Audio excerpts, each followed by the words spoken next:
Assalamualaikum warahmatullahi wabarakatuh.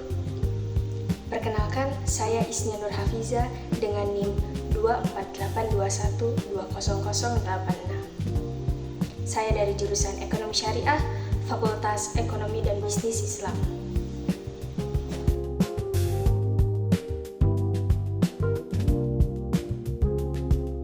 Baik, kita mulai dari latar belakang terlebih dahulu. Dalam kehidupan sehari-hari, kita sering menghadapi keraguan. Misalnya, ragu apakah wudhu sudah sah atau ragu dalam transaksi jual beli. Keraguan seperti ini bisa mengganggu kepastian hukum dan ketenangan batin. Islam memberikan pedoman melalui kaidah fikih. Salah satunya, al-yakin la yuzal bi al-syak, yang artinya keyakinan tidak bisa dihilangkan hanya karena keraguan. Kaidah ini membantu kita tetap tenang dan rasional dalam mengambil keputusan. Dalam makalah ini, ada 3 pertanyaan utama yang akan dibahas. Yang pertama, apa yang dimaksud dengan kaidah fikih al-yakin la yuzal bi al-syak? Yang kedua, apa dalil dari Al-Quran dan hadis yang menjadi dasarnya? Yang ketiga, bagaimana kaidah turunannya dan penerapan dalam kehidupan sehari-hari. Tujuan dari penelitian ini adalah yang pertama, memahami konsep dan pengertian kaidah al-yakin la yuzal bi al-syak. Yang kedua, mengetahui dalil-dalil Al-Quran dan hadis yang melandasi kaidah ini. Yang ketiga, menganalisis kaidah-kaidah turunan dan relevansinya dalam kehidupan kontemporer. Selanjutnya, ada dalam pembahasan. Yang pertama ada pengertian kaidah, yang berarti sesuatu yang sudah diyakini tidak bisa dihilangkan hanya karena keraguan yang muncul kemudian. Dengan kata lain, apa yang sudah pasti atau yakin tidak akan berubah hanya karena ada prasangka atau dugaan tanpa bukti yang kuat. Secara etimologi, yakin berarti kemantapan hati atau keyakinan terhadap sesuatu. Sedangkan syak berarti keraguan atau kebimbangan tentang suatu hal. Dalam praktiknya, jika seseorang sudah yakin terhadap suatu keadaan atau hukum, keraguan yang muncul setelahnya tidak membatalkan keyakinan awal tersebut. Kaidah ini sangat penting dalam hukum Islam karena menjaga kepastian hukum dan ketenangan hati. Misalnya dalam ibadah, jika seseorang yakin sudah wudhu, lalu muncul keraguan apakah wudhunya batal, keyakinan awal tetap berlaku. Contoh lain, dalam muamalah misalnya. Jika seseorang membeli barang dan yakin barang itu dalam kondisi baik, keraguan tentang kerusakan baru tidak otomatis mengubah hukum asal. Para ulama juga membagi keraguan menjadi beberapa jenis, seperti keraguan yang berasal dari hal haram, keraguan dari hal mubah, dan keraguan yang asalnya tidak diketahui.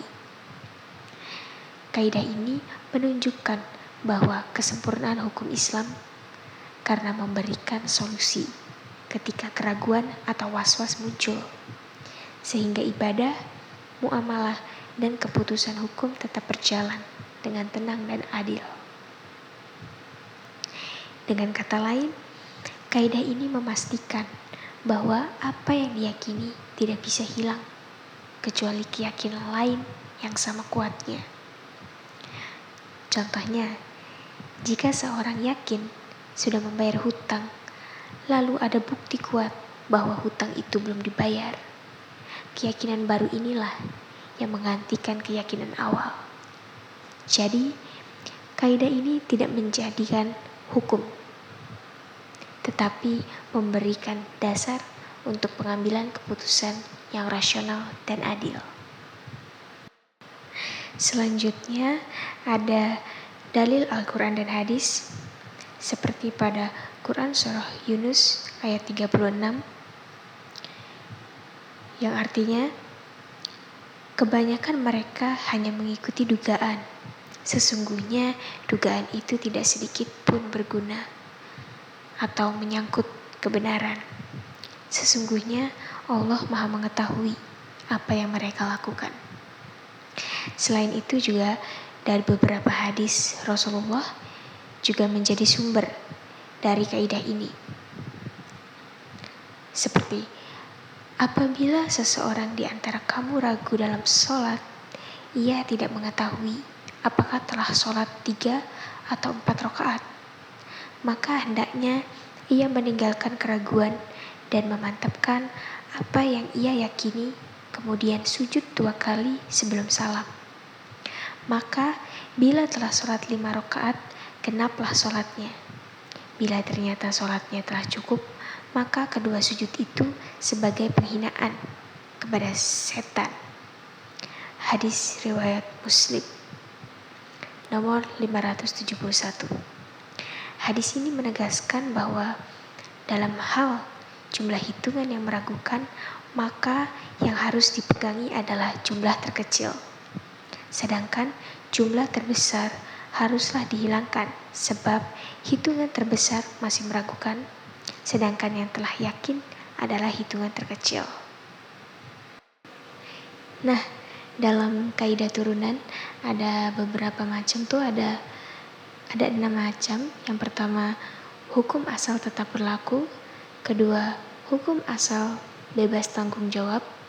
Yang ketiga, hukum asal adalah tidak adanya sesuatu. Yang keempat, hukum asal sesuatu adalah boleh sampai ada dalil haram. Yang kelima, keyakinan bisa hilang oleh keyakinan lain. Yang keenam, keyakinan hanya bisa hilang dengan keyakinan lain yang setara. Lalu ada kaidah penerapan dalam kehidupan. Kaidah ini bisa diterapkan dalam berbagai aspek kehidupan, seperti ibadah. Misalnya, jika seseorang yakin sudah wudhu atau sholat, keraguan yang muncul setelahnya tidak membatalkan ibadah tersebut. Lalu ada muamalah. Dalam transaksi jual beli atau hutang piutang, keadaan awal diyakini tetap berlaku sampai ada bukti baru yang jelas. Lalu hukum keluarga, misalnya dalam talak, jika suami ragu jumlah talaknya, yang dipegang adalah jumlah minimal yang diyakini, sehingga hukum tetap jelas dan adil. Dengan penerapan ini, umat Islam bisa tetap tenang, adil, dan rasional dalam mengambil keputusan hukum dan sosial. Bisa kita simpulkan bahwa kaidah fikih al-yakin la yuzal bi al-syak merupakan kaidah dasar dalam hukum Islam yang berfungsi menjaga kepastian hukum dan ketenangan dalam beragama.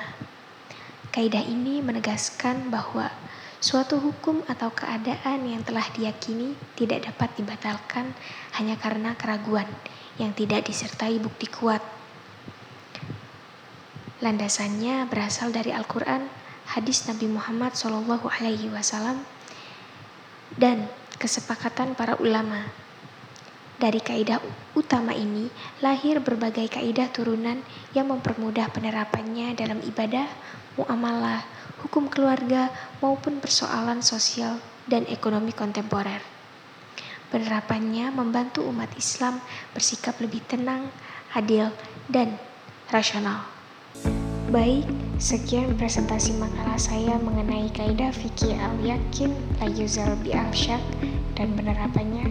Semoga penjelasan ini bisa menambah wawasan kita semua dan bermanfaat untuk kehidupan sehari-hari. Terima kasih banyak yang sudah menonton. Sampai jumpa di kesempatan berikutnya. Wassalamualaikum warahmatullahi wabarakatuh.